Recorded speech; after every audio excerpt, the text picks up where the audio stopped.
1903. 1903. nígbà tí iṣu ọba ṣe láàrin iṣu adíṣe láàrin ẹlẹ́pẹ̀ àti àga akárìgbò wọ́n gbé káàkiri gbé bá làwọn ìfẹ́ yanjú ẹ̀ wọ́n rí yanjú wọ́n lọ bá láàfin tó wà lórí ipò ńgbà yẹn aláàfin ní òun ò lè jẹ̀gún mọ́yán o. ó sọ tòótọ́. yes na pé ẹ máa lọ sífẹ̀ Ifẹ̀ ló ládé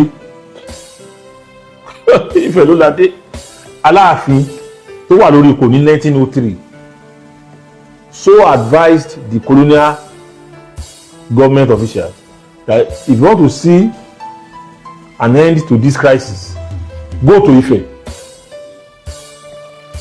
where the authority as regard kingship as regard crown lies go to Ife. ó dẹ̀ wá.